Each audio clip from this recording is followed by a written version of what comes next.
माननीय नेता प्रतिपक्ष श्री अखिलेश यादव जी।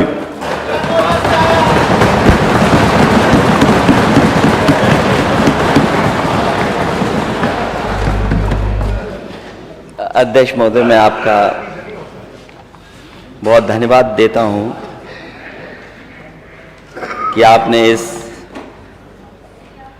सप्लीमेंट्री बजट पे मुझे बोलने का मौका दिया है।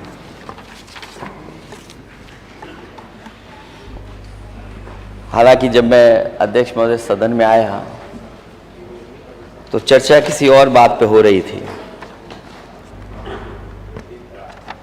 और हमारे कुछ साथी कभी लॉलीपॉप की बात कर रहे थे। कुछ लोगों को लॉलीपॉप दे करके फिल इन द ब्लैंक की तरह बैठाया हुआ है उन्हें। मैं उन बातों में बाद में जाऊंगा, लेकिन मैं सप्लीमेंट्री बजट जो सरकार लेकर के आई है, जब सरकार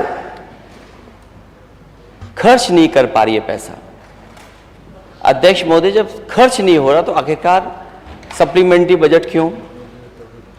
और सरकार को खुद पीछे पलट करके देखना चाहिए कि जो बजट इतना बड़ा बताया था, लगभग 65% पैसा खर्च नहीं हुआ है। और सबसे महत्वपूर्ण विभाग जो है पीडब्ल्यूडी है, उसमें अभी भी 65% पैसा पड़ा हुआ है, खर्च नहीं हुआ। 34% फेल किया।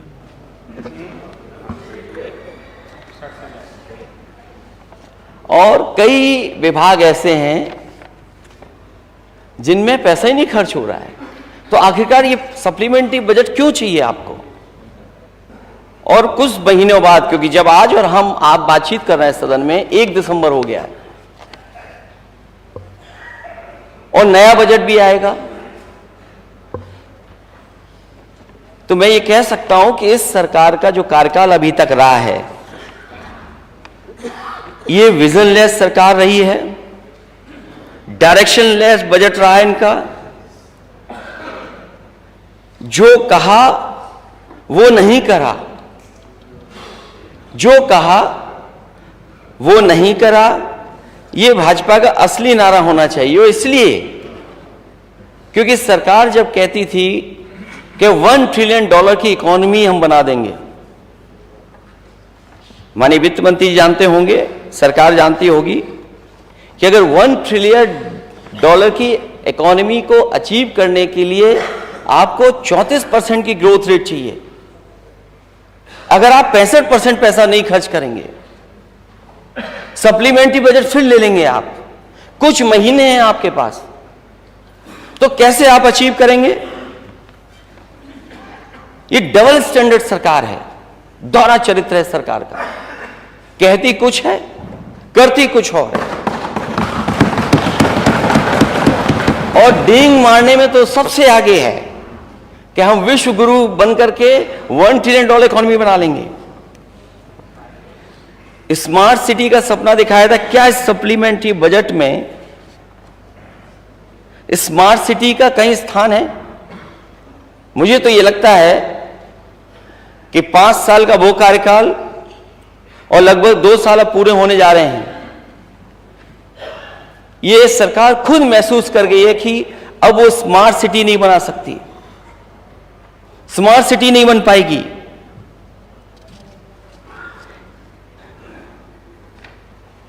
और अगर कोई काम चल भी रहा होता है तो इस सरकार को पता है कि चलती चक्की में रोड़ा कैसे अटकाना है। ये रोड़ा अटकाने वाली सरकार है, विकास गति को रोकने वाली सरकार है। और फिर पीडब्ल्यूडी में नंबर 2 पे सबसे ज्यादा बजट आप सप्लीमेंट्री में मांग रहे हैं। आप पूर्वांचल एक्सप्रेसवे, बुंदेलखंड एक्सप्रेसवे में, उसमें भी पैसा मांग रहे हैं। कब उद्घाटन हुआ था? हमारे माननीय सदस्यों को याद होगा किस जमाने में उद्घाटन हुआ, और आज भी पैसा मांग रहे हैं उसके अंदर। दूसरा बुंदेलखंड एक्सप्रेसवे, उसके लिए भी पैसा मांग रहे हैं आप। तो सरकार को स्वीकार करना चाहिए कि वो जो उद्घाटन हुए थे वो आधे अधूरे उद्घाटन थे, आधे अधूरे उद्घाटन थे। और अगर बजट नहीं खर्च हो पा रहा है तो सरकार को स्वीकार करना चाहिए कि पुअर गवर्नेंस है उनकी, और पुअर गवर्नेंस ही नहीं है, उसको छिपाने के लिए नए नए नारे करते हैं ये लोग। और फिर इतने बड़े साइज जो बजट का आप बना करके रख रहे हैं, तो जब खर्च ही नहीं हो रहा तो आखिरकार क्यों इतना बड़ा बजट आपको चाहिए? इसलिए जब बड़े बजट से, जो मुख्य बजट था, उससे डेवलपमेंट नहीं हुआ तो ये सप्लीमेंट्री बजट से कौन सा डेवलपमेंट हो जाएगा? हालांकि ये सरकार आंकड़े कम मानती है, लेकिन फिर भी एक प्रतिष्ठित मैगजीन के मैं आंकड़े रखना चाहता हूं ओवरऑल इकोनॉमी के बारे में। मुझे याद है अध्यक्ष महोदय, आपके सामने ये बात रखी गई थी कि प्रदेश का सबसे बड़ा बजट इस बार पेश हो रहा है, और जब सबसे बड़ा बजट पेश हुआ तो आपकी अर्थव्यवस्था जब तुलना होती है और प्रदेशों से, तो आपका स्थान कौन सा है? 18वां स्थान है आपका। पूरे देश में जब प्रदेशों की अर्थव्यवस्था की तुलना होती है तो जो सर्वश्रेष्ठ प्रदर्शन करने वाले राज्य, उसमें उत्तर प्रदेश 18वें स्थान पर है। और मान लीजिए सरकार ने अगर इतना बड़ा बजट और इतना सहयोग, जो डबल इंजन सरकार बोलती है, तो सुधार तो दिखना चाहिए। लेकिन देश की एक प्रतिष्ठित मैगजीन ने जब सर्वे किया, उसमें भी सर्वाधिक सुधार वाले बड़े राज्यों में अर्थव्यवस्था किस स्थान पर है? आपकी 14वें स्थान पर है। ये आंकड़े हम विपक्ष के लोगों के नहीं हैं, ये प्रतिष्ठित मैगजीन है। मैं जानता था अध्यक्ष महोदय, मैंने पिछली बार भी आंकड़े टेबल किए थे, लेकिन वित्त मंत्री मुझे कौन से किताब का है? वित्त मंत्री हैं आप क्यों गुमराह कर रहे हो मुख्यमंत्री जी को? क्योंकि मैं ये टेबल कर दूंगा जो आंकड़े मैं बता रहा हूं। अगर नहीं समझ में आया तो मैं फिर बोलना चाहता हूं।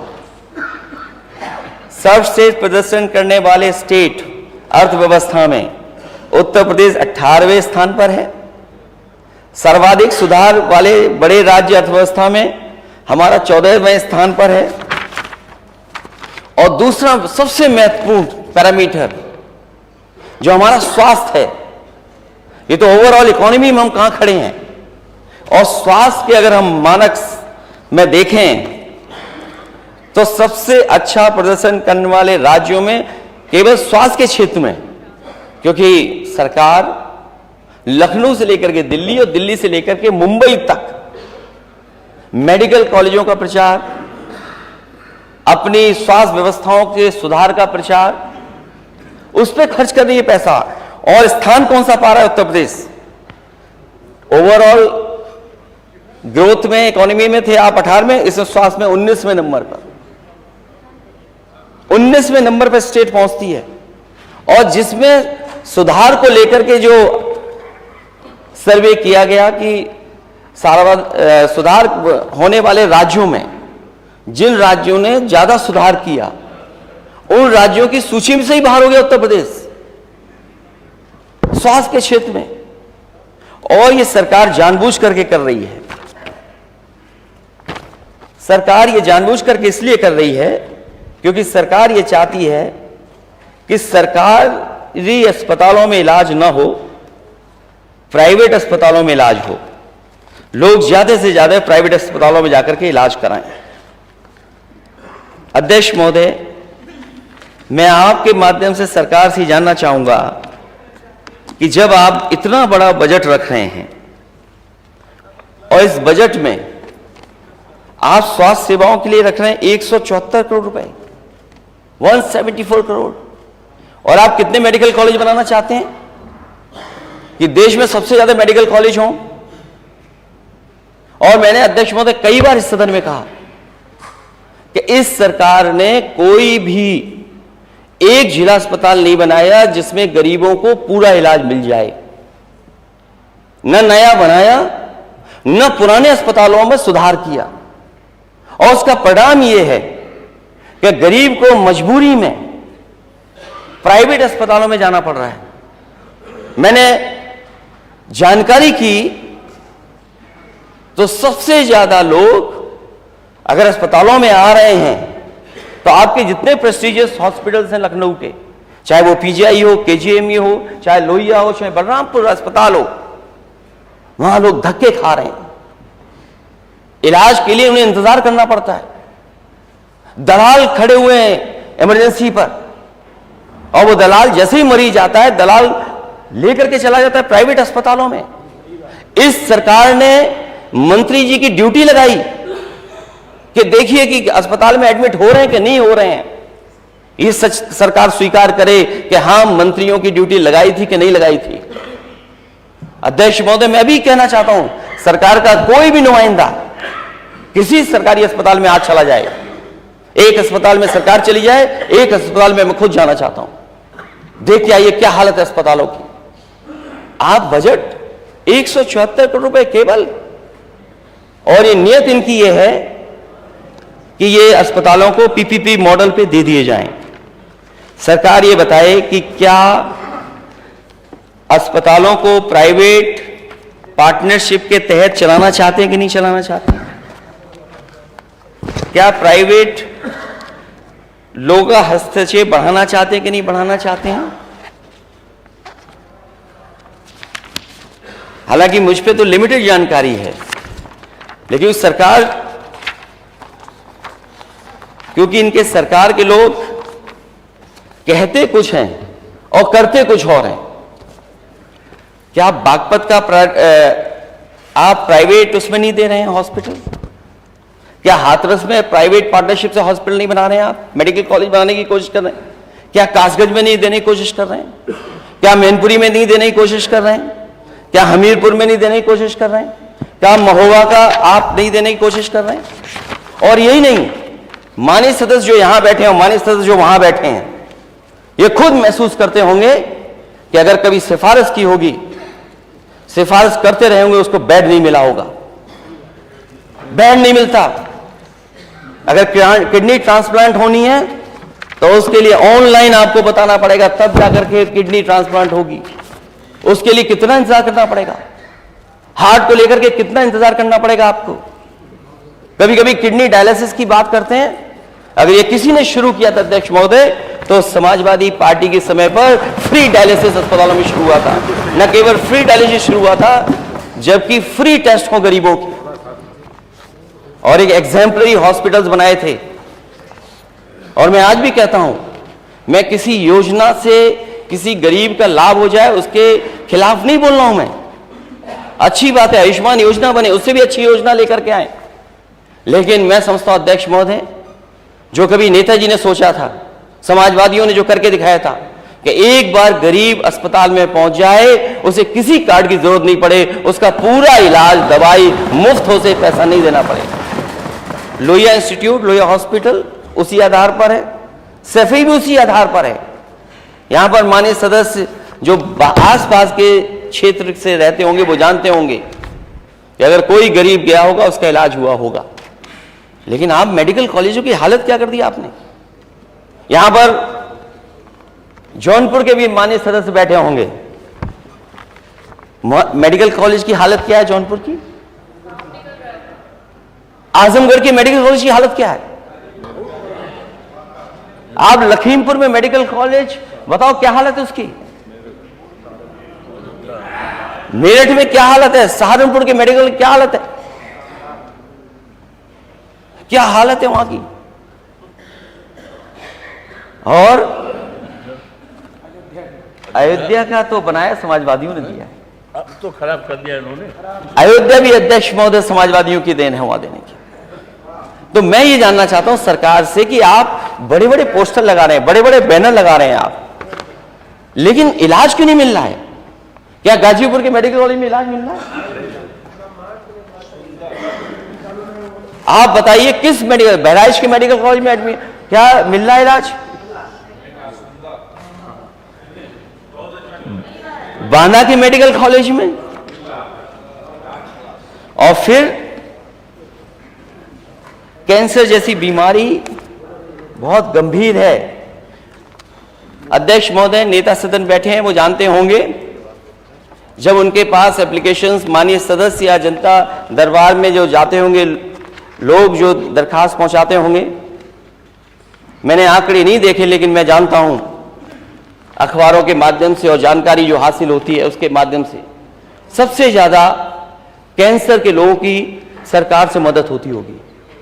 नेता सदन बैठे हैं, अगर आज भी आंकड़े मंगाएंगे तो सबसे ज्यादा बीमारी और बीमारी को लेकर के पैसे मांगने की, चाहे वो इलाज दिल्ली में हो रहा हो, चाहे कहीं मुंबई में हो रहा हो, चाहे लखनऊ में, सबसे ज्यादा मांग उसकी है कि कैंसर की बीमारी के लिए पैसा चाहिए। एक बहुत वर्ल्ड लेवल का रिसर्च कैंसर इंस्टीट्यूट बनाया था, वो माननीय मंत्री जी है नहीं, माननीय मंत्री जी को मैंने एक बार कुछ कह दिया सेवक की जगह, तब से उन्होंने अपने सभी हैंडलों पे वही लिख लिया है। अध्यक्ष महोदय, कभी कभी अंग्रेजी हिंदी में बड़ा गड़बड़ हो जाता है। मैंने कोई बात अंग्रेजी में कह दी, हालांकि वो सेवक है। कैंसर इंस्टीट्यूट कितने दिनों से ऐसे ही पड़ा, केवल नाम बदल दिया। क्या सरकार बताए उसमें डायरेक्टर अपॉइंट हो गया? क्या जो पर्याप्त डॉक्टर्स की जरूरत थी वो अपॉइंट हो गए? क्या वहां पर जो अपॉइंटमेंट्स होने थे, जो नंबर्स डॉक्टर्स के थे, क्या पूरे हो गए? वहां पर जो टेक्निकल स्टाफ की जरूरत थी क्या पूरे हो गए?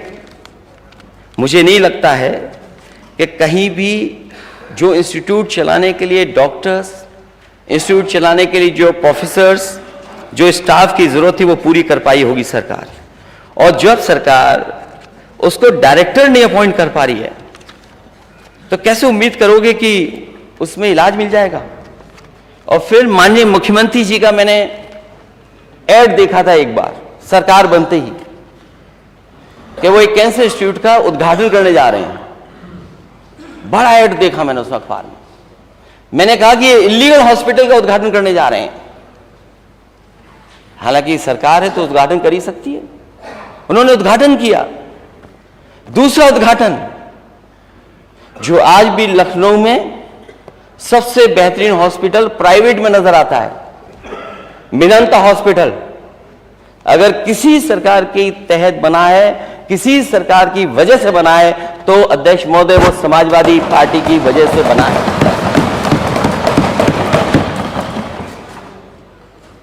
क्योंकि सरकार के मुखिया से उद्घाटन कराया जाएगा तो प्रचार भी बहुत होगा, और सरकार का स्वार्थ ही होता है कि नाम उसका चल जाएगा कि उसी ने बनवाया हॉस्पिटल। तो सबसे हाई स्टैंडर्ड नॉर्थ इंडिया की फर्स्ट रेडिएशन मशीन का उद्घाटन करके मुख्यमंत्री जी आए। अध्यक्ष महोदय, मैं आपके माध्यम से सरकार से जानना चाहता हूं, आप प्राइवेट हॉस्पिटल्स का उद्घाटन कर रहे हो, आप प्राइवेट इंस्टीट्यूशंस का प्रचार क्यों कर रहे हैं? आपके 100 करोड़ 100 एकड़ में कैंसर इंस्टीट्यूट बन करके खड़ी है, आखिर उसके लिए बजट क्या है? क्या ये मैं मान लूं सप्लीमेंट्री बजट में जो आपने दिया है 174, इसमें कुछ है कैंसर इंस्टीट्यूट के लिए बजट? और फिर सरकार भी जानती है कि विधायक निधि से गरीबों के इलाज की मदद हो जाए, वो अगर किसी ने फैसला लिया था तो यही विधायक बैठे, यही समाजवादी सरकार ने लिया था। और अगर आपको फैसला लेना है तो आप उसका दुगना कर दीजिए, आप दुगना करिए। केवल ये सदस्य खुश नहीं होंगे, आपकी तरफ बैठे हुए सदस्य भी बहुत कई जगह बहुत कमजोर महसूस करते हैं। जो उन्हें सम्मान मिलना चाहिए वो हो सकता है अगर आप निधि से बढ़ा दें तो उनको थोड़ा बहुत सम्मान भी मिलेगा और जनता की सेवा भी कर पाएंगे। तो वो जो 25 लाख आप बता रहे थे वो आपने नहीं बढ़ाया, ना आपने किया। उस समय के जो माननीय विधायक थे, मंत्री थे, उन्होंने कहा था, और उसकी एक कहानी दूसरी है, और उससे न जाने कितने गरीबों की मदद हो रही है।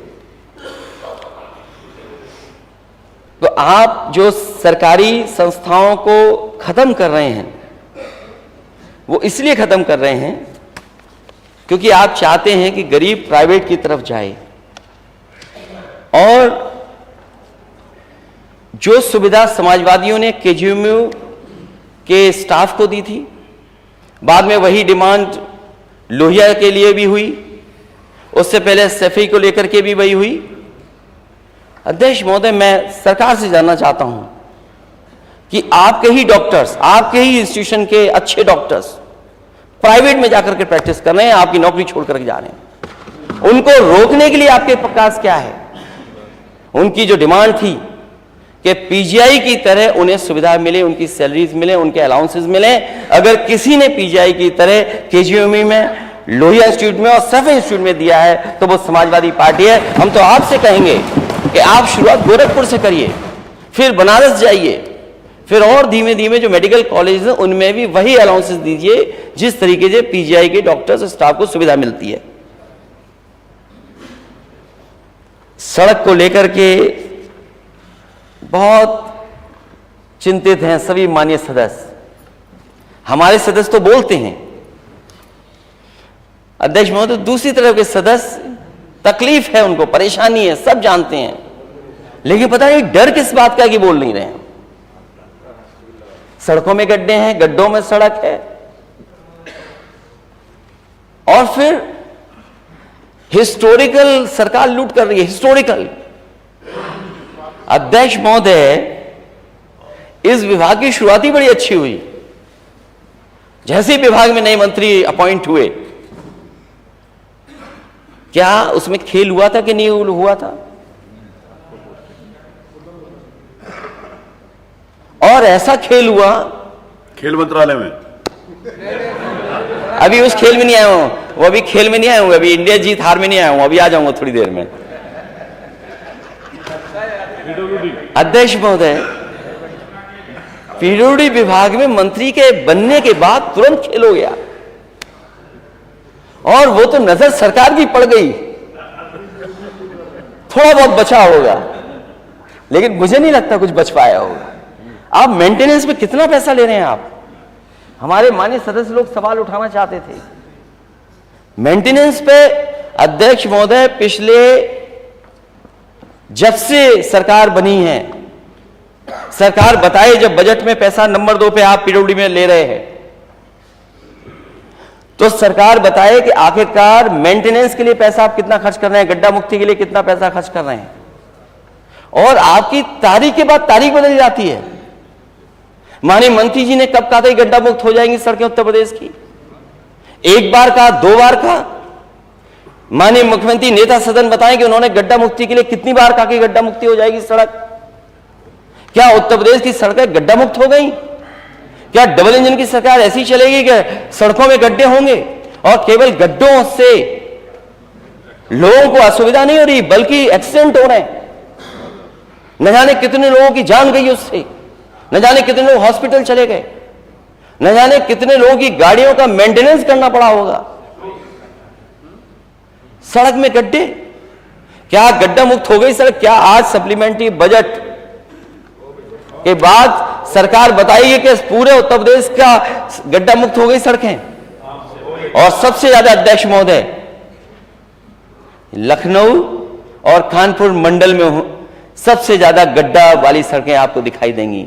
जब लखनऊ में गड्ढा नहीं मुक्त हो पाई हैं, तो प्रदेश में क्या उम्मीद करोगे? मैं तो माननीय सदस्यों से कहूंगा कि अगर सरकार कह रही है गड्ढा मुक्ति होगी, तो जो सड़क नहीं गड्ढा मुक्त हुई है तो कम से कम उसकी सूची दें। सूची देना चाहिए सरकार को।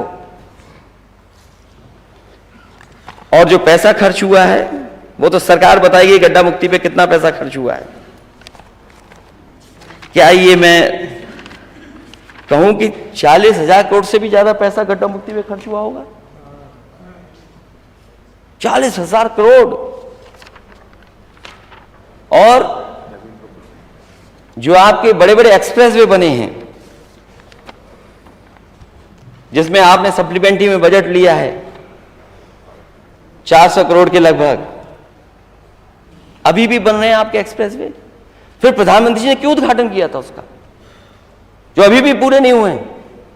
जो सरकार ये कहती थी कि समाजवादी सरकार में बनाए हुए एक्सप्रेसवे घाटे का है, आज नेता सदन बताएं कि उनके पूर्वांचल एक्सप्रेसवे पे और बुंदेलखंड एक्सप्रेसवे घाटे का है कि फायदे के एक्सप्रेसवे हैं? दोनों एक्सप्रेसवे बताएं। और आज भी इतने वर्षों के बाद अगर सबसे अच्छी राइडिंग क्वालिटी किसी एक्सप्रेसवे की है तो वही समाजवादियों का बनाया हुआ एक्सप्रेसवे, उसकी अभी भी riding quality one of the best है। बुंदेलखंड में जाइए, आप पता लग जाएगा कैसी सड़क है। पूर्वांचल में जाइए, देखिए कैसी है। हालांकि मुख्यमंत्री जी को मैं समझता था नेता सदन को अपना ही जिला जोड़ना था, अभी तक नहीं जुड़ पाया है। कब से काम चल रहा है? अध्यक्ष महोदय, 90 किलोमीटर सड़क 6000 करोड़ की लगभग बन रही है। 90 किलोमीटर सड़क, जो गोरखपुर लिंक है वो 6000 करोड़ की। यही लिंक अगर कहीं और से लिंक किया हो जाता, क्योंकि आप अभी कुछ दिन पहले एमबीबीएस डॉक्टर लग रहे थे, अगर इंजीनियर बन जाते तो थोड़ा बहुत पैसा बढ़ने से कई जिले और जुड़ जाते और आपका गोरखपुर भी जुड़ जाता। लेकिन पता नहीं किसने अलाइनमेंट बताया होगा, 6000 करोड़ और अभी भी रोड कंप्लीट नहीं है। और कोई शहर अगर जाम से बचा हो तो बता दीजिए, किसी शहर में निकल जाइए आप, एक कोने से दूसरे कोने जाना हो तो कितना समय लगता है। ये सरकार कहती है स्मार्ट सिटी बनाएंगे। क्या स्मार्ट सिटी यही इसी को माने हम, कि जहां आप रुक रुक के जाएंगे या जाम में फंस करके जाएंगे? कोई शहर हमें बता दीजिए लखनऊ के साथ साथ जिस शहर में जाम ना लग रहा हो। पूरे शहरों में जाम है। क्या ट्रैफिक व्यवस्था है सरकार की? और ट्रैफिक व्यवस्था ठीक करते, क्या हुआ? रोक देते हैं।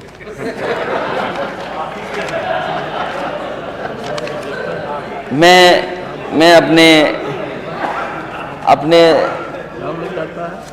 माननीय सदस्य से कहूंगा, उसको सांड मत कहिए, नंदी।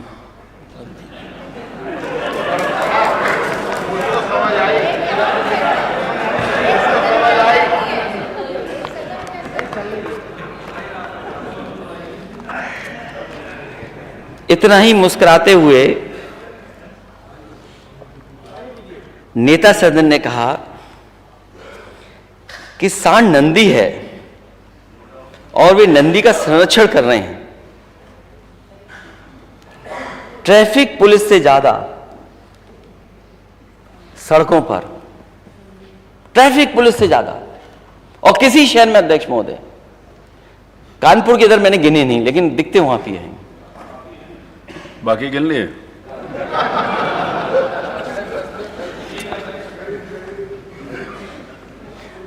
ट्रैफिक पुलिस से ज्यादा अध्यक्ष जी सांड दिखते हैं सड़क पर।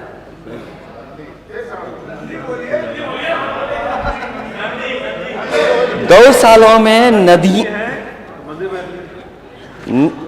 सालों में क्या दुर्दशा है? आपने बजट में पैसा लिया है उसके लिए? क्या ये पर्याप्त पैसा है? ये 250 करोड़ से, अध्यक्ष महोदय, कुछ नहीं होना। अगर आप ईमानदार हैं, आप लोग जो ईमानदार हैं, तो नंदी की सेवा के लिए केवल 250 करोड़ रुपए, 250 करोड़ में सेवा हो जाएगी। हर सड़क पे, हर चौराहे पर, हर डिवाइडर पे। और आज भी चले जाइए, कहीं घूम के आ जाइए, आईएसओ की ड्यूटी लगी थी और हरदोई में तो सेकंड फ्लोर पे सांड चढ़ गए थे 2, उनको रात भर सेवा करनी पड़ी थी सरकार को। लो भाई, ये तो समाजवादी हो गए। कमाल के हमारे पास बुद्धिमान लोग बैठे हैं सदन में। ऐसे ही समझाओ मुख्यमंत्री जी को, यही समझाना। अरे हमारे बुद्धिमान माननीय सदस्य, ये बताओ हरदोई के सेकंड फ्लोर पे कैसे चढ़ गया सांड? क्योंकि तहसीलदार की जिम्मेदारी थी, तहसीलदार घर पर तो वो ढूंढते ढूंढते तहसीलदार के पास पहुंच गया। एक सांड उसमें बड़ा शरीफ था, वो अधिकारियों के फुसलाने से और थोड़ा खाने पीने के दिखाने से उतर आया, दूसरा नहीं उतरा। उसके लिए आपको हाइड्रा का इंतजाम करना पड़ा। बताओ, सेकंड फ्लोर से हाइड्रा से उतरा सांड के नहीं उतरा? बताइए, हरदोई के मंत्री जी बैठे हैं, क्या सच है कि नहीं सच है? सोचिए आप, ये दुर्दशा है। चारा पानी तक नहीं मिल रहा है, गौवंश भूखे प्यासे मर रहे हैं, क्योंकि गौशालाओं के नाम पर योगी सरकार में सिर्फ भ्रष्टाचार हो रहा है, केवल लूट हो रही है। और इसको चलाने वाले लोग भाजपा से जुड़े लोग हैं और सरकारी अधिकारी मिलकर के चारा पानी तक खा पी जा रहे हैं। बताइए, ये स्थिति है। और किसी गौशाला को आप दिखाइए, किसी गौशाला में चले जाइए आप, और जिस दिन गौशाला के नीचे आसपास खुदाई होगी, न जाने कितनी गौशाला चलाने वाले लोगों ने जेबीसी मशीन लगा करके वहीं पर गाड़ दिए गाय। आप किसी को दिखवा लीजिए, बाजारों में सांड गौवंश, सड़कों पर सांड, खेतों में सांड। खेती किसान कितनी जान जा चुकी है। पिछली बार भी हम लोगों ने सूची दी थी, 5000। अध्यक्ष महोदय, पिछली बार भी सूची दी थी कि जिन लोगों की जान गई है खेतों में, किसानों की, मजदूरों की, और उनकी क्या सरकार ने मदद की है।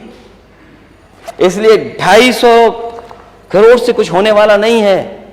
अगर आप ईमानदारी से सेवा करना चाहते हैं, अगर नंदी मानते हैं उसको, सच्ची सेवा करना चाहते हैं, तो 250 करोड़ से नहीं, आपको 5000 करोड़ रुपए खर्च करने चाहिए इसके लिए। क्यों नहीं खर्च करने आप 5000 करोड़ रुपए? हम लोग कह रहे हैं, विपक्ष के सब लोग कह रहे हैं 5000 करोड़ रुपए लगाइए आप और पास करिए। हम लोग ताली बजा करके और टेबल बजा करके पास कराएंगे।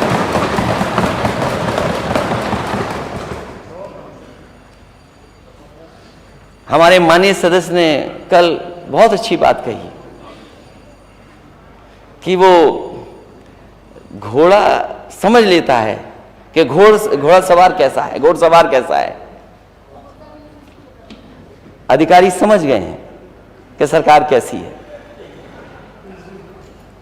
इसलिए आपके कंट्रोल में नहीं ये चीजें। आपके कंट्रोल में अगर चीजें होती तो न जाने कहां पहुंच गया होता है स्टेट।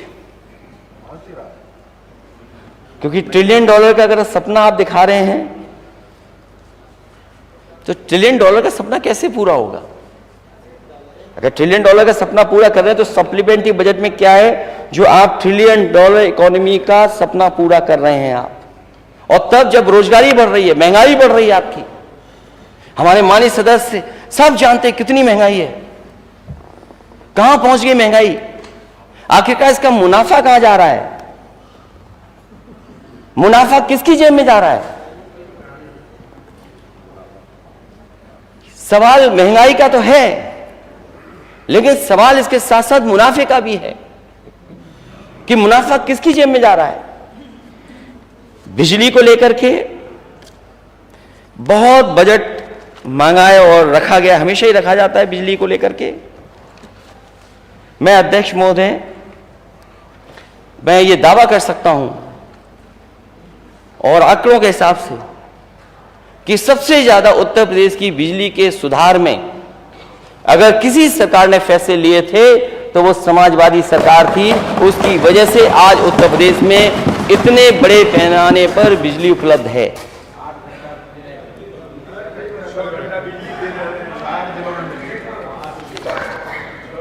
मैं अध्यक्ष महोदय, आप जो बजट ले रहे हैं ऊर्जा विभाग में लगभग 11,000 करोड़, 1000-2000 करोड़ तो हो सकता है किसान के लिए हो, बाकी मुझे लगता है किसी को कुछ बिल पे करने के लिए आप लोग बजट ले रहे हैं। और अगर बजट ही आपने अच्छी तरह खर्च किया होता तो जो पावर प्लांट समाजवादी सरकार में बन रहे थे वो आज बन करके तैयार हो जाते, बिजली मिल रही होती और ज्यादा सस्ती मिलती बिजली। जो बिजली को लेकर के ये सरकार बताए कि आप 11,000 करोड़ तो ले रहे हैं, लेकिन जो बनते हुए प्लांट हैं, कारखाने, वो कब तक पूरे हो जाएंगे? क्या निवली लिग्नाइट से बिजली मिलने लगी? क्या पनकी का 660 सुपरक्रिटिकल समाजवादी सरकार में स्वीकृत है उससे मिलने लगी बिजली? क्या एटा के जवाहरपुर योजना से मिलने लगी बिजली? और मेरे पास तो ईयर वाइज है कि 2012 में कौन सा प्लांट चालू कर दिया था, 13 में कौन सा चालू किया, 14 में कौन सा, 15 में कौन सा, 16 में कौन सा, 17 में कौन सा। चाहे वो हरदुआगंज हो, चाहे परीक्षा हो, चाहे आपके इलाहाबाद के हों, और चाहे सोनभद्र के। सरकार बताए कि इतना बजट लेने के बाद भी आखिरकार जनता को बिजली की सुविधा क्यों नहीं मिल रही है? और जब सब स्टेशन बनाने के लिए बात हुई, सरकार बताए कि सब स्टेशन कितने बनाए उन्होंने। हमारे सदस्य बैठे हैं और मैं आंकड़े पेश कर देता हूं और आप भी अपने आंकड़े रख देना। 765 केवी के अध्यक्ष महोदय समाजवादी सरकार में सबसे ज्यादा लगे। 12 में 1000, 13-14 में 2000, 14-15 में 2000, 15-16 में 5000, 16-17 में 12000। 400 केवी के ट्रांसमिशन लाइन्स भी सबसे ज्यादा बिछाई गई। 220 केवी के, 132 केवी के, और सबसे ज्यादा फीडर सेपरेशन का काम भी समाजवादी सरकार में हुआ था। अध्यक्ष महोदय, जब लगभग 11,000 करोड़ रुपए आप ऊर्जा विभाग में ले रहे हैं, तो आप बताइए आपने ट्रांसमिशन में, डिस्ट्रीब्यूशन में, जनरेशन में क्या काम किया है आपने? और अगर किया होता काम तो उत्तर प्रदेश में आज 24 घंटे बिजली शहर से लेकर के गांव तक होती और सस्ती बिजली होती।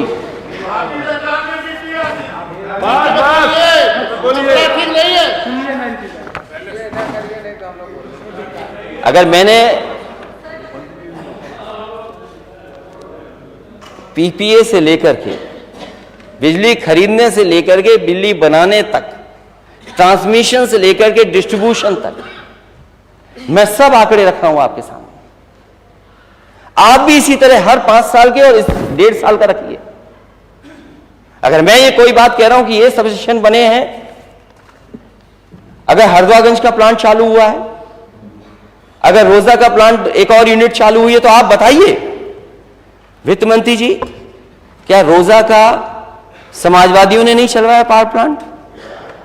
आपके घर से तो चिमनी दिखती होगी।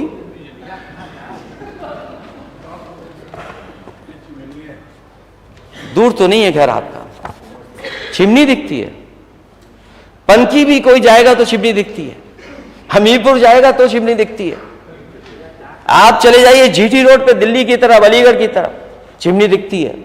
हरदुआगंज में चिमनी दिखती है। इसलिए ये जो बिजली के कारखाने लगाने का काम जो समाजवादियों में हुआ 12 में, 13 में, हरदुआगंज को लेकर, परीक्षा को लेकर के, या और जो पीपीए साइन हुए बिजली खरीदने के, या जो बिजली बाद में बनने के फैसले लिए जो अभी भी चल रहे हैं, आप बताइए हर साल आपने क्या किया है? और अगर आपने किया हो तो उसके आंकड़े दे दिए। हम तो अपने आंकड़े दिखा रहे हैं और दे भी बता भी नहीं आपको। और अब तो डबल इंजन की सरकार है, तो दिल्ली से कोटा क्यों नहीं मिल रहा है? कोई इम्यूनिटी है उत्तर प्रदेश को लेकर के? कोई दूरी है क्या? मुझे याद है जब कई बार इस सदन में मैं कह चुका हूं, उस समय जब बिजली देनी थी यही शर्त रखी थी जो लोग धरने पर बैठे थे, बीजेपी के बड़े बड़े नेता। आपको बिजली 24 घंटे मिलेगी उस क्षेत्र में, प्रधानमंत्री जी के क्षेत्र में, लेकिन उत्तर प्रदेश की मदद करना कि बिजली का कोटा उत्तर प्रदेश का बढ़ा देना। आज 7 साल पूरे होने वाले हैं। बताइए सरकार के कितना बिजली का कोटा आपको बढ़कर के मिला उत्तर प्रदेश को लेकर के। और फिर स्मार्ट सिटी क्यों भूल गए आप? जो जो मेट्रो चल रही है, बनी है, ये सब समाजवादियों की देन है। अब कितनी बार बोलूं कि गोरखपुर में भी मेट्रो बना लो। मेट्रो बाद में बनाना, नाला पहले बना लेना। नाला भी बाद में बनाना, कब कब ड्रेनेज सिस्टम ऐसा बना देना कि भरे पानी निकल जाए। जो मुख्यमंत्री, आप अपने यहां क्यों घबराते हो? क्यों नहीं लगा रहे हो मेट्रो? क्यों नहीं बना रहे आप? अध्यक्ष महोदय, कौन रोक रहा है आपको? कोई रोक रहा है क्या आपको मेट्रो? और झांसी वाले भी इंतजार कर रहे हैं। कहीं ये बात मेट्रो वाली वैसी बात तो नहीं है 46 में 56 वाली बात?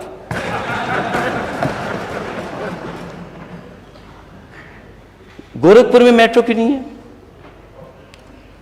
और इकाना जैसे स्टेडियम आपके गोरखपुर में क्यों नहीं है? कई खिलाड़ियों को, कई कोचेस को आप तोड़ के ले आए अपने यहां, लेकिन फैसिलिटी तो दो, इंफ्रास्ट्रक्चर तो दो।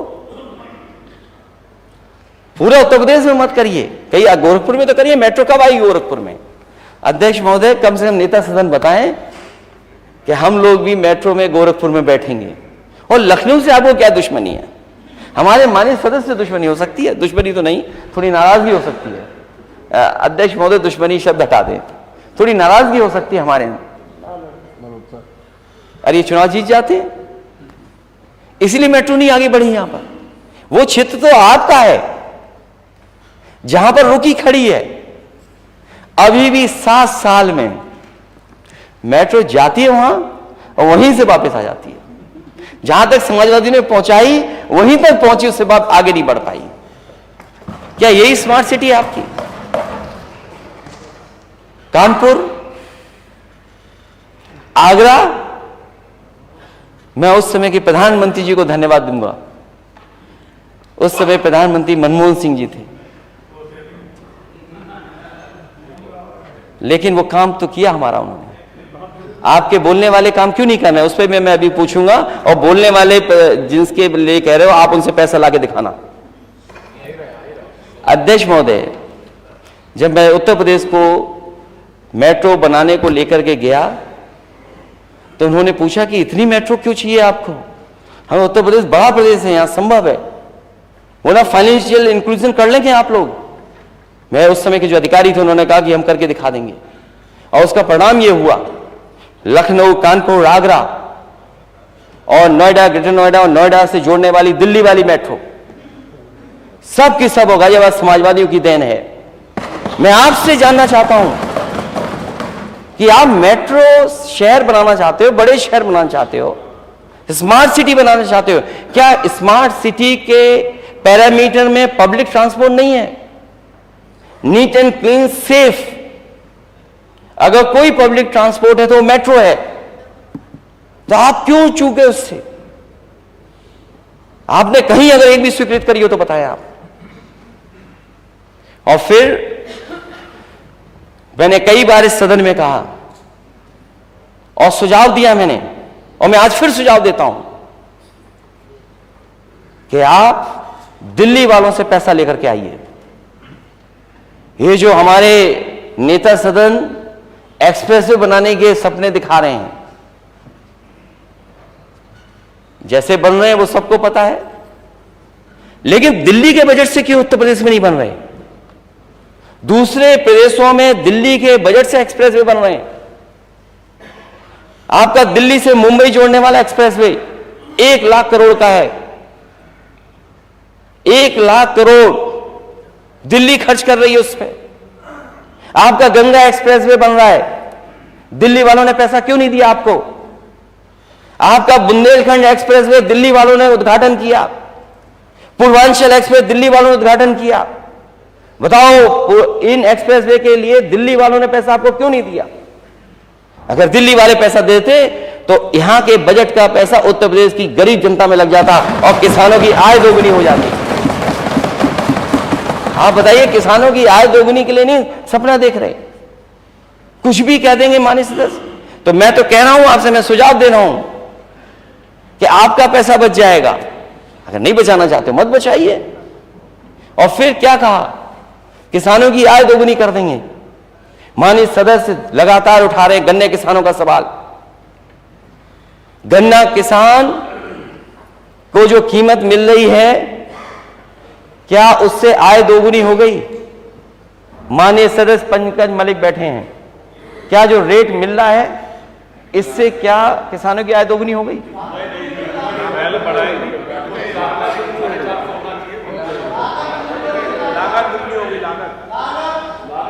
यहां वाले तो कह रहे हैं लागत कितनी बढ़ गई है।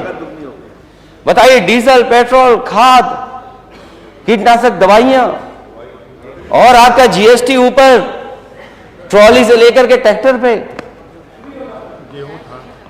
तो बताइए कहां आय दोगुनी होगी किसान की?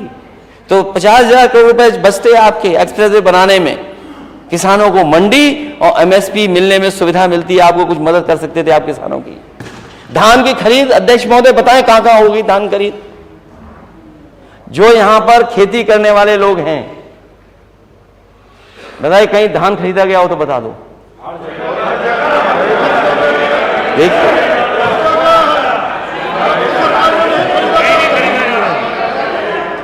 अध्यक्ष महोदय, मैं अभी सुन रहा था कुछ देर, अध्यक्ष महोदय, मैं माननीय वित्त मंत्री जी सुन रहा था कि वो जहां गड्ढे हो जाएंगे और गड्ढे की पहले फोटो होगी, पहले वीडियो बनेगा, गड्ढा भर जाने के बाद फिर फोटो होगी, फिर वीडियो बनेगा, और जीपीएस और जीआईएस के माध्यम से उस लोकेशन का पूरा आइडेंटिफिकेशन होगा। यही तो कहा था आपने। तो आप ये बताइए, जो केंद्र लगे हैं, आपका जीआईएस और जीपीएस क्या बोल रहा है? कितने खरीद केंद्र पर लगे हुए हैं? कहां पर धान खरीदा जा रहा है? आप ये कैमरा लगा दें वहां पर। हमारे सदस्यों ने मांग की और बहुत से किसान इस बात को चाहते हैं, जहां पर धान खरीद हो रही है वहां पर लगाइए सीसीटीवी। क्यों नहीं लगाते हैं आप? क्यों ट्रांसपेरेंसी नहीं चाहते आप? क्यों कुछ ही लोगों से पूरा धान खरीदना चाहते हैं आप? और मंडी अगर कहीं बनी हो किसानों की मंडी, बता दीजिए, एक सरकार ने बनाई हो, आपको एग्रीकल्चर इंफ्रास्ट्रक्चर के लिए पैसा मिला। इस सप्लीमेंट्री बजट में किसान के लिए क्या है, मंडी के लिए क्या है? जो सबसे पहला स्थान है जहां किसान को आय, उसकी आय बढ़ सकती है। आपने क्या कहा कि हम किसानों की आय बढ़ाएंगे, दोगुनी कर देंगे, लेकिन मंडी कहां है जहां पर किसान अपनी कीमत पाएगा? आप एमएसपी दे दीजिए, या वो जहां पर खरीदा जाएगा वो स्थान बताइए आप। गेहूं को लेकर की अलग बात है, वो मार्केट की वजह से गेहूं का रेट मिलता है, ये सरकार की योगदान नहीं है उसमें, क्योंकि मार्केट में गेहूं की डिमांड ज्यादा है, उस वजह से किसान को हमेशा गेहूं का रेट अच्छा मिलेगा। और फिर महंगाई आप बताइए, सरसों का तेल कहां पहुंच गया, रिफाइंड तेल कहां पहुंच गया? हम मानिए नेता सदन मिले थे, मजदूरों से पूछते, मजदूर भाइयों को तेल कितने में खरीदना पड़ रहा है? आपको वोट चाहिए था, आपने रिफाइंड तेल भी दिया मिलावट वाला, नमक भी दे दिया, क्या अभी मिल रहा है क्या? इसलिए डींग मारने में सरकार बहुत आगे है। इनका नारा तो विकास का है, लेकिन काम सब इनके विनाश के हैं, सब काम विनाश के हैं। सरकार बताए कि $1 ट्रिलियन में जीडीपी में पर कैपिटा हमारे आम लोगों की क्या है इनकम, पर कैपिटा इनकम क्या होगी सरकार $1 ट्रिलियन वाली सरकार की?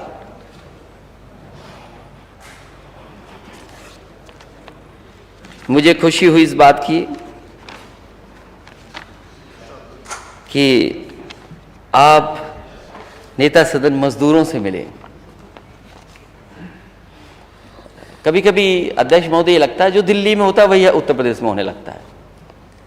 अगर दिल्ली वाले ऐसे फोटो खिंचाएंगे तो हमारे लोग भी ऐसे फोटो खिंचा लेंगे। मुझे खुशी है इस बात की कि मजदूरों की जान बच गई। 41 लोग मजदूर जो फंसे थे उनकी जान बची। और उनको बचाने में जो जो एजेंसीज थी उनको बधाई, उनका धन्यवाद। लेकिन सबसे ज्यादा धन्यवाद और बधाई उन मजदूरों को जो रेट माइनर्स हैं, जो उस पाइप में घुस करके गए, उन्हें बचा करके लेके आए। सरकार अगर मदद कर रही है उन मजदूरों की, जान फंसी थी उनकी, तो सरकार को बिना भेदभाव के उन मजदूरों का भी सम्मान करना चाहिए था और करना चाहिए जो उसमें जाकर के जिन्होंने जान बचाई है। उसमें कोई भेदभाव नहीं होना चाहिए। हमारे माननीय सदस्य केदवई साहब बैठे होंगे, इनके यहां कुछ बच्चे डूब गए, सरकार से मदद मिल गई। दूसरे भी ऐसी घटना घट गई, सरकार मदद ही नहीं कर रही। वोट के आधार पर सरकार फैसला न ले। ये आरोप जो लगते हैं, आरोप के पीछे कुछ होना चाहिए, मटेरियल भी। कोई आरोप ऐसे ही नहीं लग जाए। क्या डूबने वाली बच्चों की मदद हुई, दूसरों की मदद हो पाई कि नहीं हो पाई? हाँ, लिख के दे देना, लिख के देना। तो एक नहीं उदाहरण, हम बहुत से उदाहरण दे सकते हैं। मुझे खुशी इस बात की कि हालांकि अंग्रेजी में मैंने अखबार पढ़ लिया था, उसी की कॉपी मेरे हाथ में इस समय है, कि जब जिन लोगों की जान बची मजदूरों की, उसके बाद जो लेके गया था उन पाइप वो रेट माइनर्स को, जिन्होंने जान बचाई, उनके बारे में कि हमारी ये जो हेडलाइन थी अखबार की, वो हेडलाइन थी अखबार की कि हिंदूज और मुस्लिम्स टुगेदर सेव्ड 41 लाइव्स। कि हिंदू और मुस्लिम ने दोनों ने मिलकर के 41 लोगों की जान बचाई। और हमारी टीम में, मैं कोट कर रहा हूं कि हमारी टीम में हिंदू मुसलमान दोनों हैं। दोनों के बिना यह काम संभव नहीं था कि 41 लोगों की जान बचा पाते हम लोग। कोई अकेले ये काम कर करके शायद जान न बचा पाता। इसलिए मैं ये मैसेज देना चाहता हूं कि पूरा देश जाने कि हार्मोनी में और साथ रहने से देश आगे बढ़ेगा। और हमारा we should all live in harmony, not spread the poison of hate. जो कोट है मैं इंग्लिश में कर देता हूं। In our team there are both Hindus and Muslims and people from both religions worked hard to save these 41 lives. None of them could have done this alone, and this is the message I want to give it to everyone. We should all live in harmony and not spread the poison of hate. We all want to give our 100% for the country. Please convey my message to everyone. सोचो आप अध्यक्ष महोदय, ये बड़ा संदेश है। एक सामान्य व्यक्ति ये बात कह रहा है कि ये संदेश जाए कि जो हम एक दूसरे में खाई पैदा करते हैं, उससे हमारा देश और समाज आगे बढ़ने वाला नहीं। एक एग्जाम्पल है। और क्योंकि नेता सदन उसी प्रदेश से आते हैं, इसी तरह अध्यक्ष महोदय, एक मां ने 24 मजदूरों की जान बचाई थी। जब उस मां को पता लग गया कि पीछे से पानी आ रहा है, वो अपने बेटे को फोन मिलाती रही फोन। कई फोन मिलाने के बाद थोड़ी देर बाद जब फोन उठा तो उसने कहा कि पीछे से पानी आ रहा है, सब मजदूरों को इससे बाहर निकाल दो। उस मां की वजह से 24 मजदूरों की जान बची थी। और उस समय अध्यक्ष महोदय हमारी सरकार नहीं थी, क्योंकि एक मां ने उन मजदूरों को बचाया था। एक अपने बेटे के माध्यम से उन मजदूरों की जान बची थी। समाजवादी पार्टी ने उस मां को 5 लाख रुपए देकर के उसको सम्मान देने का काम किया। 41 लोगों की जान बचाने वालों को, $1 ट्रिलियन इकोनॉमी का सपना देखने वाले, बड़ी बड़ी डींग हाँकने वाले लोग, क्या उन परिवारों की मदद नहीं करेंगे आप? कम से कम सम्मान दो उन्हें। यहां भेदभाव हो सकता है मदद के लिए, यहां मदद जो अब अगर हम मांगे तो भेदभाव है, लेकिन कम से कम ऐसे बड़े काम के लिए आपको मदद करनी चाहिए। और हमारे देश की संस्कृति बताती है, देश का इतिहास बताता है कि हम सब मिलके रहे हैं, हमारी ये मिली जुली संस्कृति है, हम सब मिलकर के रहते हैं और मिलकर के इस देश को आजादी दिलाने का काम किया है, चाहे वो 1857 हो, चाहे बाद की बात हो। आज भी हमारी ग्रोथ, दोनों मिलके रहेंगे तो ग्रोथ ज्यादा बढ़ेगी। अभी कुछ साथी चिंता कर रहे थे जाति जनगणना को लेकर के। अध्यक्ष महोदय, पूरा देश चाहता है जाति जनगणना हो और अंतोगत्वा मैं कहता हूं, on the floor of house कह रहा हूं, मैंने पहले भी प्रेस में कहा, ये बीजेपी के लोग भी जाति जनगणना में खड़े हो जाएंगे, देखिएगा ये समय आएगा कि बीजेपी के लोग भी कहेंगे हां जाति जनगणना होनी चाहिए। पूरा देश चाहता है। कभी कभी आरोप लगता है कि समाजवादियों ने क्यों नहीं किया। मैं केवल एक एग्जांपल देना चाहता हूं अध्यक्ष महोदय आपके माध्यम से, कि जिस समय मेरिट की भर्ती हुई थी पुलिस की, और उसी समय एक फैसला आ गया था आरक्षण को लेकर के, हाई कोर्ट और सुप्रीम कोर्ट के झगड़े के बीच में हम लिस्ट को नहीं जारी कर पाए थे पुलिस भर्ती की। वो मेरिट की भर्ती थी, रिजल्ट बन चुका था, और जब कोर्ट के आदेश के बाद वो सूची जब जारी की गई, तो जो सूची जारी की थी उसमें पहले जो व्यवस्था थी आरक्षण की, उस व्यवस्था के तहत वो सूची बनी थी और उस सूची को जारी कर दिया गया था।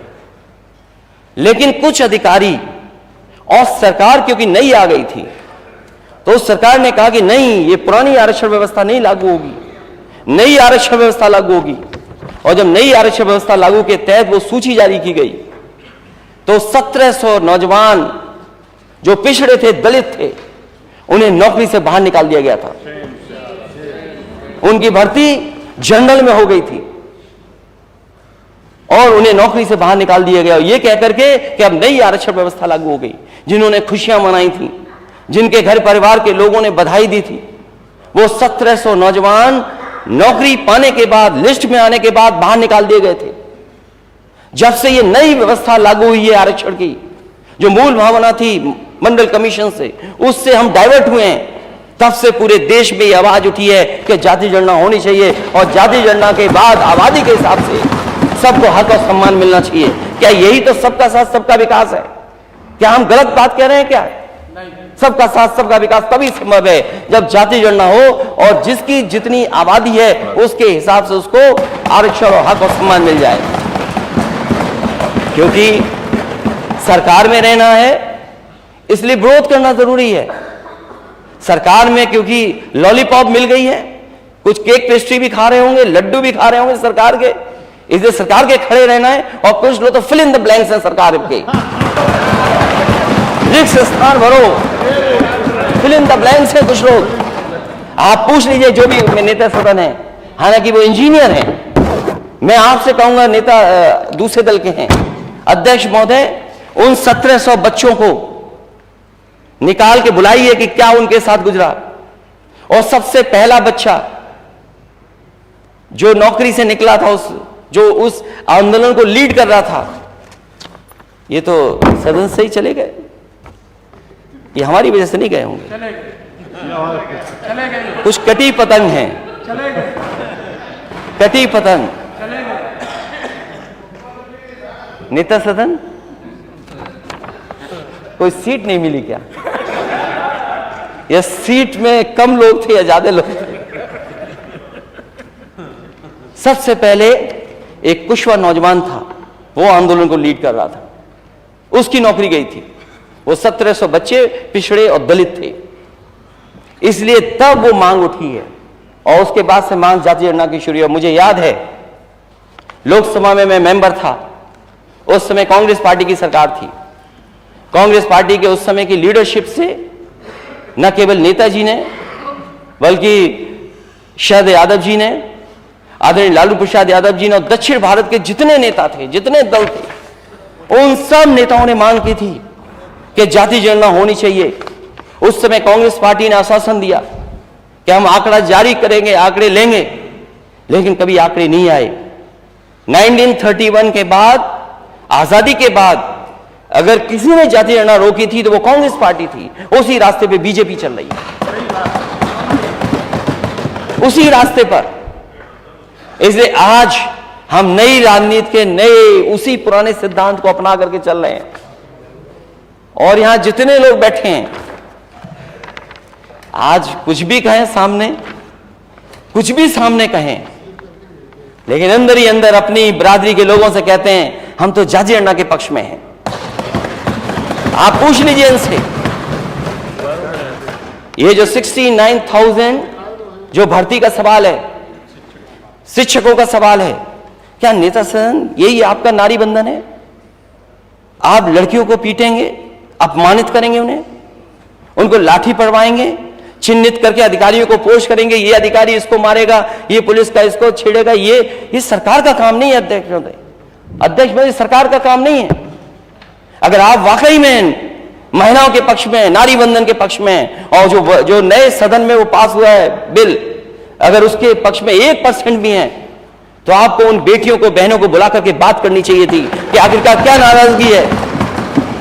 और अध्यक्ष महोदय, अगर नेता सदन को नहीं पता है कि एफिडेविट क्या लग रहा है सरकार की तरफ से, मैं ये भी सुन रहा था, सरकार कहती है ये जुडिशियल मामला है, प्रिजुडिस है।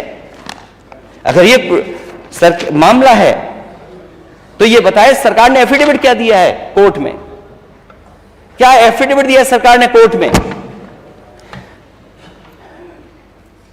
इसमें 3 इश्यू चल रहे हैं, कट ऑफ मार्क्स, दूसरा इश्यू है रॉन्ग क्वेश्चन आना क्वेश्चन पेपर में, तीसरा आरक्षण का है। बताओ, हमारे नेता यहां इधर बैठे हैं जो आपको सहयोग कर रहे हैं, क्या ये 69,000 भर्ती वाले बच्चे आपसे मिले कि नहीं मिले? बताओ, क्या जवाब है आपके पास उनके लिए? केवल मंत्री बने रहोगे आप?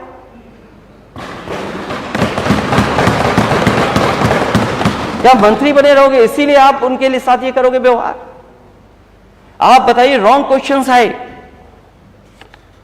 कट ऑफ मार्क्स में उनके साथ हुई, आरक्षण को लेकर के हेराफेरी हुई। क्या आपको नहीं पता हेराफेरी? आप तो मोबाइल छीन रहे थे। अगर वो बात कह रहे हैं अपनी, कभी कभी होता है ब्लड प्रेशर होता है कुछ लोगों को, चेक कराना चाहिए। हालांकि जो मशीनें लगाई थी सरकार ने वो सब फेल हो गई, सब मशीनें फेल हो गई। कुछ चल नहीं हो तो मुझे नहीं पता। तो आप देखिए कि क्या स्थिति है। कब का एड था? 5 दिसंबर का अटैचमेंट था, 5 दिसंबर का अटैचमेंट था। रिटर्न टेस्ट जून में हुआ 2019 में, और आज तक उन्हें लड़ना पड़ रहा है डबल बेंच की बेंच में। केस अभी भी रेगुलर सुनवाई हो रही है आपकी। और जो एफिडेविट दिया सरकार ने, वो क्या एफिडेविट दिया है? अध्यक्ष महोदय, सरकार एफिडेविट दे रही है, मतलब ऐसा एफिडेविट हाई कोर्ट में लगा रही है सरकार कि जो रॉन्ग क्वेश्चन थे उसका हम 1 नंबर देंगे आपको। ये गलती किसकी थी? क्वेश्चन पेपर में रॉन्ग क्वेश्चन आ जाना किसकी गलती थी? मैं तो अपने जो जाति गणना को मन ही मन में मांग करते हैं, मैं उनसे कहूंगा कि अगर लॉलीपॉप मंत्री नहीं है आप लोग, तो ये एफिडेविट जरूर पढ़ना आप लोग।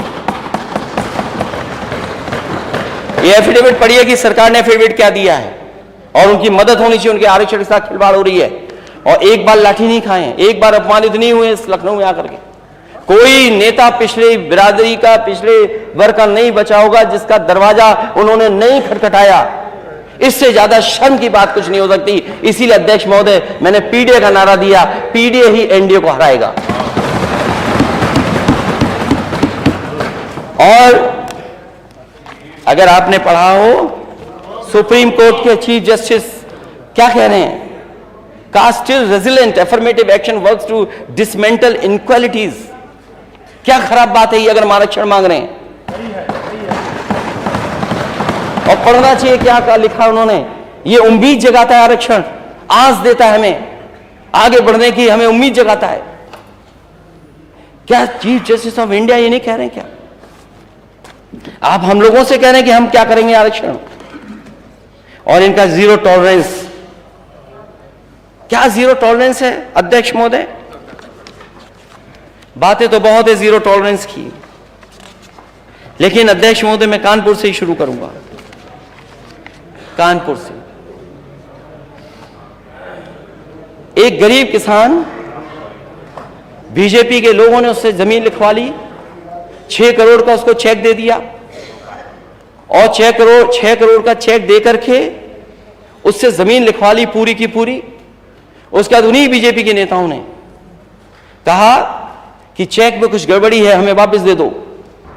उस गरीब किसान ने भरोसा कर लिया, वो चेक वापस दे दिया, चेक फाड़ करके फेंक दिया। वो दर बदर भटकता रहा, घूमता रहा, उनके घरों पे गया, पुलिस पे गया, कोई अधिकारी नहीं बचा जिसका दरवाजा नहीं खटखटाया हो, लेकिन उसको न्याय नहीं मिला। मजबूरी में उसने आत्महत्या कर ली और आज भी उसकी 2 बेटियां दर दर भटक रही हैं, कोई अधिकारी नहीं बचा जिसके घर न गए हों। वो जीरो टॉलरेंस बीजेपी के नेता के लिए है। वहीं पर और मसले हुए हैं, और भी घटनाएं हुई, केवल एक नहीं घटना है। हालांकि अध्यक्ष महोदय आपने थोड़ा हस्तक्षेप कर दिया था, नहीं तो व्यापारी की क्या स्थिति हो गई थी। आपसे बेहतर कोई नहीं समझता बात को। आप भी उस परिवार से मिले, मैं भी मिला हूं परिवार से। क्या यही सरकार का जीरो टॉलरेंस है? जीरो टॉलरेंस पॉलिसी क्या है आपकी? ये जीरो टॉलरेंस क्राइम बीजेपी के लिए जीरो टॉलरेंस है। बीजेपी कार्यकर्ताओं को खुली छूट है, जो चाहे सो कर ले। ये जीरो टॉलरेंस है आपकी। मैं तो उदाहरण दे रहा हूं, अगर आप पे उदाहरण हो तो बताइए। अगर आप पे उदाहरण हो किसी चीज का तो आप बताइए। और वहीं मुझे याद है एक परिवार, मां बेटी, जिसको जिंदा जला दिया गया था, जिंदा जला दिया गया था कानपुर देहात में। उस समय जो डिप्टी सीएम की बातचीत थी उस परिवार से जो बातचीत थी मुझे अभी भी याद है। डिप्टी सीएम ने कहा कि नहीं, मैं आपके परिवार का हूं, आप बिल्कुल फिक्र मत करना, मैं उन सबको सजा दिलाऊंगा, कोई बच नहीं पाएगा, किसी को मैं छोड़ूंगा नहीं, मैं उनको 302 में जेल भिजवाऊंगा। क्या यही जीरो टॉलरेंस है आपकी? आज भी वो परिवार घूम रहा है, बेटा एक अधिकारी, दूसरा अधिकारी, तीसरा अधिकारी किया जा रहा है। और जीरो टॉलरेंस बीजेपी का नेता है, कार्यकर्ता, इसलिए कोई जीरो टॉलरेंस नहीं है। वहीं सपा के विधायक को झूठा फंसा दिया और केवल वोट के लिए मोहम्मद आजम खान साहब को जेल भेज दिया, उनके परिवार के लोगों को जेल भेज दिया, केवल वोट के लिए। और ये बड़े बड़े प्रोजेक्ट जो बन रहे हैं, अगर कैबिनेट के फैसलों पर उंगली उठेगी, कैबिनेट के फैसले पर अगर ये इस तरह की बातें होंगी, तो नेता सदन ने भी बहुत कुछ किए होंगे काम, उन पे भी वो आंच आएगी, उंगली उन पे भी उठेगी। तो इस तरह की सरकार को काम नहीं करना चाहिए। जब आपका नारा हो सबका साथ सबका विकास, तो किसी के साथ भेदभाव नहीं होना चाहिए। और मैं यही कहता हुआ बात अपनी समाप्त करूंगा अध्यक्ष महोदय, कि अनुपूरक बजट जो लाया गया है, जब मुख्य बजट का ही कोई डायरेक्शन नहीं है, जब मुख्य बजट ही किसी रास्ते पे नहीं जा रहा है, और जो मुख्य बजट ही विजनलेस है, डायरेक्शनलेस है, और ये सरकार हार्टलेस है। और ये बात मैं अध्यक्ष महोदय कह करके खत्म कर रहा हूं अपनी बात। डायल 100 सबसे बेहतरीन व्यवस्था थी, चाहे वो बड़ा अधिकारी हो चाहे छोटा अधिकारी हो पुलिस विभाग का, उससे पूछिए वो क्या ये व्यवस्था कैसी थी, वो कहेगा सबसे अच्छी व्यवस्था थी। लेकिन उस व्यवस्था को चलाने के लिए समाजवादी सरकार में फैसला लिया था कि कोई अगर पहला कॉल रिसीव करेगा वो लड़की होगी, महिला होगी। इस सरकार ने उस महिलाओं की नौकरी छीन ली जिन्होंने इतने वर्षों काम किया और लाखों लोगों का दुख दर्द सुना हो। इसलिए मैं कहता हूं इस सरकार हार्टलेस है, इमोशनलेस है सरकार। उन बेटियों के साथ जो व्यवहार हुआ सर्दी में, न केवल 69,000 में जो आंदोलन कर रही हैं उन बच्चियों के साथ व्यवहार है, जो कि डायल 100 जिन्होंने उत्तर प्रदेश के घर परिवारों में न जाने कितनों की मदद की होगी, उनके साथ क्या व्यवहार हुआ है, क्या व्यवहार हुआ उनके साथ। उन्हें दिवाली नहीं मनाने दी, सर्दी थी, बरसात हो गई, उन्हें बाथरूम में रुकना पड़ा। ये नारी बंधन है। ये माने सदस्य बैठी हैं बीजेपी की, अगर मैं कोई बात गलत कर रहा हूं द फ्लोर ऑफ हाउस, ये जो महिलाएं सदस्य हैं जाएं उनसे पूछें कि बताओ सरकार ने क्या किया था उनके साथ व्यवहार। क्या उन्हें बाथरूम में नहीं रहना पड़ा? इन्होंने रजाइयां छीन ली, कंबल छीन लिए, वो लाठीचार्ज किया और पीटा गया। कई उसमें प्रेग्नेंट थी और गरीब परिवार की बेटियां हैं, कोई संपन्न घर की परिवार की बेटियां नहीं है। और जिस कंपनी को आप दे रहे हो टेंडर, आप गरीबी का मजाक उड़ा रहे हो और कहते हो कि आप 3,000 मांग रहे थे, हम 6,000 में नौकरी करा लेंगे। ये गरीबी का मजाक उड़ा रहे हो आप लोग। जो लोग नौकरी के लिए केवल 3,000 रुपए मांग रहे हो, महीने का बढ़ जाए उनका, ये $1 ट्रिलियन इकोनॉमी सपना है आपका कि आप डायल 100 की बेटियों के साथ ये व्यवहार करेंगे। और फिर क्रिकेट की बात मत करो, नहीं चलिए ट्रेंडिंग वाली बात आ जाएगी। धन्यवाद, थैंक यू, इसलिए अध्यक्ष महोदय, थैंक यू। मैं धन्यवाद देता हूं, आपने समय दिया। और ये अनुपूरक बजट जो लेकर के आई है सरकार, अगर पुराना पैसा नहीं खर्च कर पाए हैं तो ये पैसा क्या खर्च करने के लिए लाए हैं कि जेब में पहुंचाने के लिए लेकर आए हैं। मैं इन्हीं शब्दों के साथ आपका बहुत बहुत धन्यवाद देता हूं। माननीय मुख्यमंत्री जी।